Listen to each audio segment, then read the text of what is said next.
నమస్కారం అండి. This is hash tag you. Jada Shravan Kumar పైన criminal case and IT case నమోదైంది. ఇది చాలా సీరియస్కి వెళ్ళబోతుందండోయ్. అంత ఈజీగా ఏమి జరిగే కేసు కాదు ఇది. జడా శ్రవణ్ కుమార్ ఆల్రెడీ మనం చూసుకుంటే రెచ్చిపై చేసిన వ్యాఖ్యానాలపైన కేసులు ఉన్నాయి, కానీ అరెస్ట్ జరగలేదు. కానీ ఇప్పుడు ఐటీ కేసు నమోదైంది. ఐటీ కేసు నమోదైతే ఒక రకంగా ఉండదు, వివరాలు చీల్చి చెండాడతారు.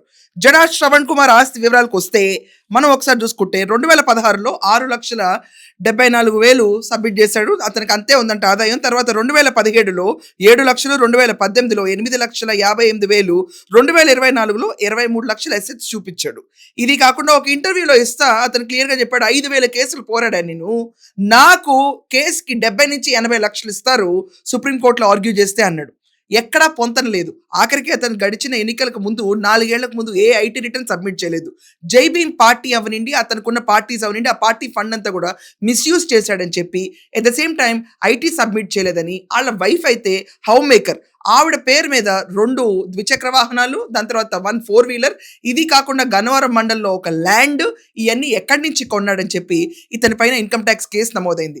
ఇన్కమ్ ట్యాక్స్ వాళ్ళకి యాక్చువల్ ఇన్ఫర్మేషన్ ఇవ్వలేదు కాబట్టి ఇతని పైన క్రిమినల్ కేసు కూడా నమోదైంది. ఈ దెబ్బకి ఊగుతున్న జడా కోసలు. ఇక్కడ మనం చూసుకుంటే ఇది నిజం. ఇతను క్లియర్గా 25 కోట్లు ఖర్చు పెట్టాను నేను ఎన్నికల్లో అని చెప్పాడు. 25 కోట్లు.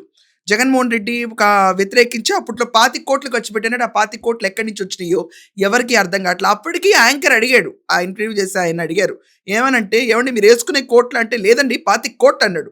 ఈరోజు అదే పెద్ద ఉరిశిక్షలాగా పడుతుంది జడాకి.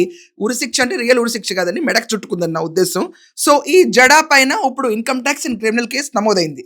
మనం చూసుకుంటే అతని పైన ఆల్రెడీ కేసులు నమోదై ఉన్నాయి. ఏదైతే ఒక డెప్యూటీ స్పీకర్ పైన చేసిన వ్యాఖ్యలు అవనండి, ప్రతి ఒక్క దానిపైన అతని కేసులు నమోదైనాయి. మీ నాలుక కోసి పిఠాపురంలో పవన్ కళ్యాణ్కి బహుమతిగా ఇస్తాను ఈ వేదిక నుంచి ప్రకటిస్తున్నాను. నేను అరెస్ట్ అవ్వలేదు. యుఏపీఏ చట్టం కింద ఇతని పైన కూడా కేసులు నమోదు చేయాలని చెప్పి చాలా మంది కోరుతున్నారు. సోషల్ మీడియాలో హల్చల్ అయితే చేస్తుంది, కానీ జడా పైన ఎక్కడ ఈ కేసులు నమోదు అవ్వలేదు. ఫర్ నౌ అతను పరిస్థితి ఏంటంటే ఆఖరికి ఈ రోజు ప్రశ్న రావణ్ కావిడి కూడా పక్కన పడేసే తరుణంలో ఇతనిపైన ఈరోజు ఐటీ కేస్ అలాగే క్రిమినల్ కేసు నమోదైంది. మేబీ ఇతనికి అరెస్ట్ ఆమడు దూరంలో ఉంది, ఇన్వెస్టిగేషన్ మొదలవుతుంది. సో జడా శ్రవణ్ కుమార్ అతను చూపించిన ఆదాయం కంటే ఖర్చు పెట్టిన డబ్బులు 690 టైమ్స్ ఎక్కువ అండి, 690 టైమ్స్ ఎక్కువ. సో 690 టైమ్స్ ఎక్కువ ఖర్చు ఎలా పెట్టాడో, అసలు ఆదాయం లేని వ్యక్తి లక్షల్లో చూపించుకుంటూ ఇతను ఎలా ఇంత ఖర్చు పెట్టాడో ఎవరికి అర్థం కావట్లా. ఇలాంటి తరుణంలో అతనిపై నీ కేసు నమోదవటం రాష్ట్ర వ్యాప్తంగా ఒక సంచలనంగా మారింది. That's all for now. Thank you.